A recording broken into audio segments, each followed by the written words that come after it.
Hello everyone, welcome to my YouTube channel. In this video, we are talking about citizen participation in our country. This is important because the way a constitution is designed affects how much citizens can civically participate in society. A constitution can explicitly outline how citizens are represented in government and how they can hold their government accountable, such as protesting, voting, organizing, etc. Or a constitution can be vague with how they talk about civic participation, where it leaves it up to specific sections of a country to decide how they will allow their citizens' voices to be heard. Essentially, there are many ways in which our Constitution makes it difficult for citizens to participate in the democratic process. Built-in requirements give states the power to decide who can vote and to restrict who can run for certain political offices. These limitations raise important questions and point to some flaws in our representative government. For this video, we will dive into U.S. congressional representation by looking at gerrymandering. You will learn what this means and how it affects the size and shape of congressional districts. Let's start with some background information about drawing congressional districts. The Constitution lets every state decide on the process for determining the shape and location of its federal congressional districts. States generally draw these maps once every recent U.S. Census. With this, states can determine how many residents they lost and gained, and therefore the number of representatives they can send to Congress. In most states, the legislature draws the maps for congressional districts, determining the geographic boundaries of each district. That means they can shift the boundary lines to include and exclude certain populations. The Supreme Court requires that each district contains roughly the same number of individuals, but each district's shape and location are left up to elected state senators and representatives. So we want to know whether residents in a certain area are well off or poor, Anglo, Hispanic, or African American, and most importantly, registered Democrats, Republicans, or Independents. This information indicates how residents are likely to vote in upcoming elections, and state legislators can use it to control the makeup of their districts. Let's look at an example of gerrymandering. Lloyd Doggett, a Democrat from Austin, Texas, was first elected in 1994 from a safely Democratic district. He was reelected 4 times. From 1995 through 2002, most of Doggett's constituents were Democrats who lived in Austin. That is because the state legislators who drew the district maps were mostly Democrats who had configured the districts in their favor. Up until 2000, there was a balance of power between Democrats and Republicans in the state. But then the political landscape changed. Public opinion and party membership shifted dramatically. After statewide elections in 2002, both the legislatures and the governor were Republican controlled. The Republicans wanted to replace Doggett along with 9 other Texas Democrats. They almost succeeded in tossing him out. Rather than retaining a district composed mostly of Democratic residents in Austin, Doggett was placed in a skinny new district that included a part of Austin and zigzagged down to the Mexican border. When this happened, Doggett believed the Republicans assumed voters in the district would choose a Hispanic candidate and that enough Republicans lived there to defeat any Democrat in the general election. The map makers carved Doggett's neighborhood out of his district, so he had to move to a different part of town to live in the district he hoped to represent. He still won the next election and the 3 after that, but the maps kept getting redrawn and his constituents kept changing. In 2017, a federal court declared that 11 of the state's district maps, including Doggett's district, discriminated against Hispanic and Black voters. The Supreme Court disagreed and ruled that only 1 district, not Doggett's, needed to be redrawn. This example shows that whichever political party controls a state legislature, such as Texas, would want to try to redraw the congressional districts to be in their favor and increase the probability of political candidates in their party to win by aligning the candidates with voters of the same party. It is all about using institutional design as an attempt to gain political power and essentially have politicians choose their voters instead of voters choosing their politicians.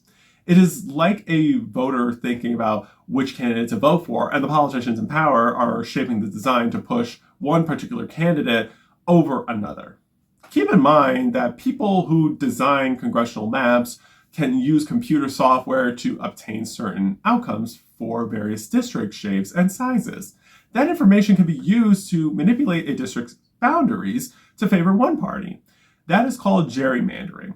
In 1812, Governor Elbridge Gerry worked with allies in the legislature to craft a Massachusetts district that looked like a salamander. The name stuck. Now you know where the term gerrymander comes from. There are two methods to this. One method is called packing. This means drawing district boundaries so that people who belong to a particular political party are grouped in as few areas as possible. If constituents were represented in several districts, they could vote for many representatives. Packed together, they do not have as much influence. Another method is called cracked.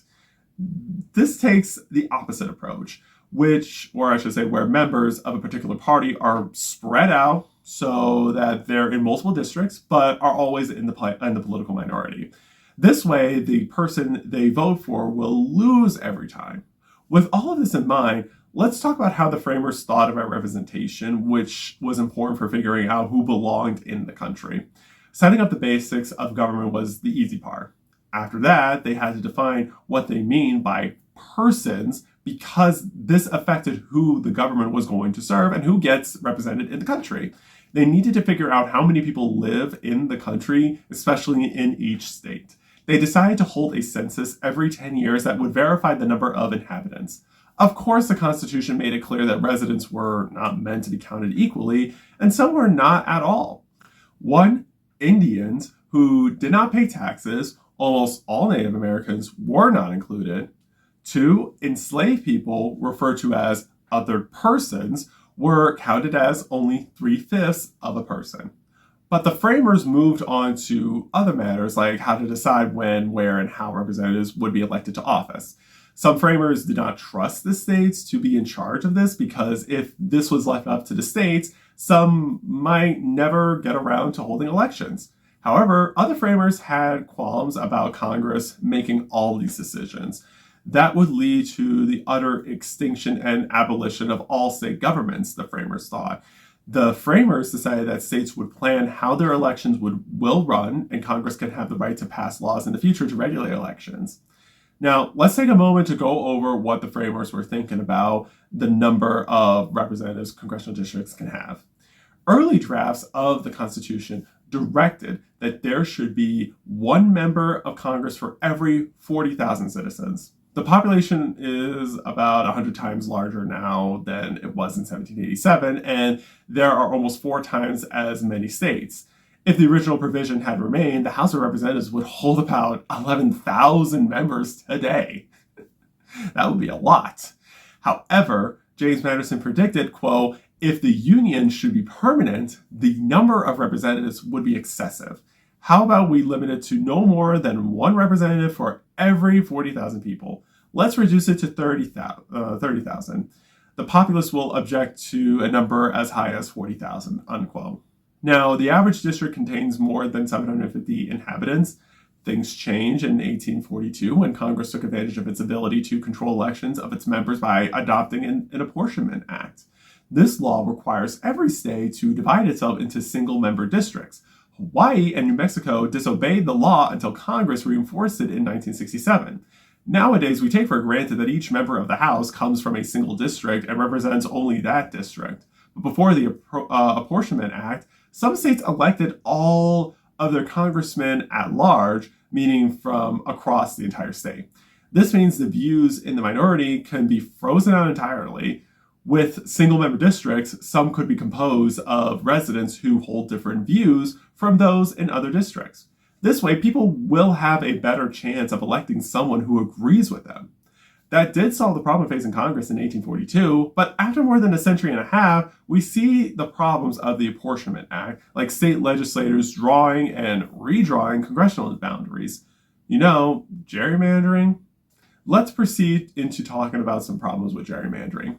Usually we think of elections as opportunities for voters to pick their leaders, but when politicians have the power to shift district boundary lines, they can pre-select the voters who will put them into office. Like in Texas and the results of ongoing gerrymandering, this has the potential to affect the rest of the country. Texas sends the country's second highest number of representatives to Washington, D.C. So even if a majority of the country voted for Democrats, Texas alone could help Republicans keep control of Congress. And what about the census? As it was stated before, every 10 years, the census collects information about income and race, which is important for planning congressional districts and programs. But even today, the census remains controversial. Some reasons include if someone has to mention how much they earn, if someone living abroad counts, if someone identifies with more than one race, if an undocumented immigrant gets discovered and deported, and much more. After the 2010 census, Republicans developed a plan to win over as many state legislatures as possible. They called it the redistricting the majority project. The strategy succeeded, where the majority of both chambers in 25 states changed from Democratic blue to Republican red. In the 2012 House election, Democrats got nearly 1,400,000 more votes than Republicans, but Republicans captured 33 more seats than Democrats, largely because of the way districts were configured. Now, to be clear, any political party can gerrymander. Democrats have also created district maps that skew electoral results, which is a political move to increase the number of Democratic congressional seats. Still, as many as 90% of congressional districts are predictably either Democratic or Republican, thanks in part to gerrymandering. There is also a problem with gridlock. When politicians know that their party controls the next election, they have little incentive to compromise with members of the opposition party. If they do compromise, members of their party might challenge them in a primary, and their pre-selected constituents might switch their support to the challenger. This can lead to gridlock. If one party gains control of both chambers and the presidency, gridlock can be broken. Assuming the party is united, lawmakers can pass legislation and become confident that the president will sign it. However, a gerrymandered House and Senate with 2 senators for every state might not represent the will of the people. Based on these problems, we now know that gerrymandering allows politicians to choose their voters instead of the other way around, unfairly gives more political power to political parties in government, and decreases the willingness to compromise with politicians from a different political party. Are there ways to help solve this gerrymandering issue? Let's look at some comparisons with other systems to see how they handle representation. Several states have taken the power to draw congressional district lines away from elected state officials. Instead, independent, nonpartisan citizen commissions create the maps. Some foreign countries, including Albania, Australia, Botswana, Canada, and Zimbabwe, do this too. Another potential approach is to require state legislatures to follow certain rules when they devise districts. In Florida, map makers must make districts as compact as possible and must not divide up communities, as it happened in Austin. But this can backfire and impact districts since people who live in the same neighborhood often hold similar opinions, which can make it hard for a candidate with different opinions to win those voters over. So this is something to be mindful of. In some countries, they have shifted away from single-member districts. In Germany and New Zealand, for example, half of their parliament is elected from single-member districts. The other half is elected in a nationwide vote. Countries with multi-member districts find that candidates are more diverse. Also, they do not need to redraw boundary lines, even if the population changes, because the number of representatives can easily be increased or decreased in proportion to population shifts. The U.S. Constitution gives Congress the power to create laws about the electoral process.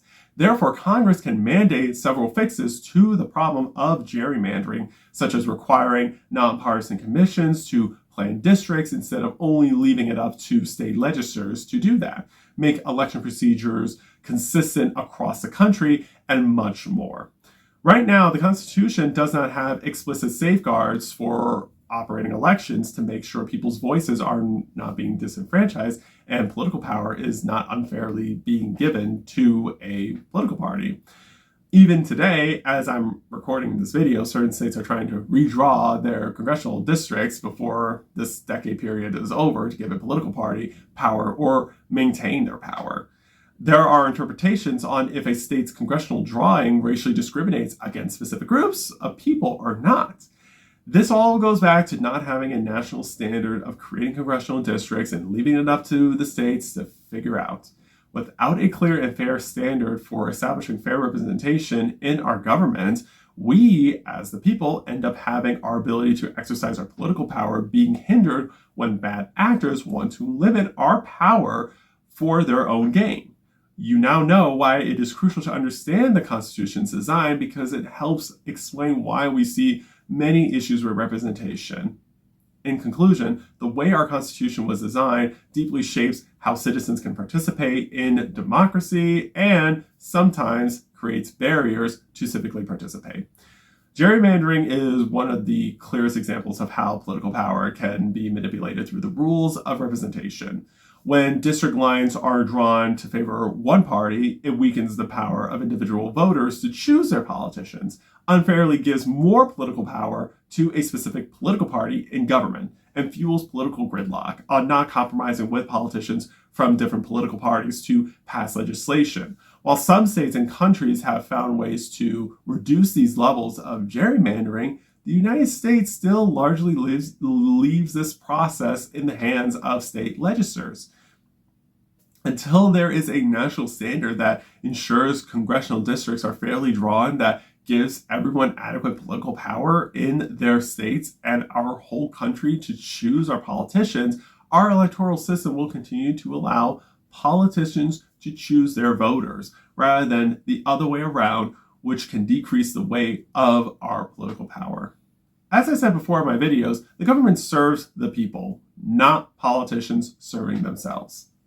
In my next video, we will continue with talking about citizen participation by looking at representation in U.S. territories. Until then, please like this video, subscribe to my YouTube channel, and turn on the post notifications so you will be notified when I post my next video. I appreciate your support. Remember, you are powerful, you are capable, and you are the changemaker our society needs. Thank you so much for watching this video. I will see you soon.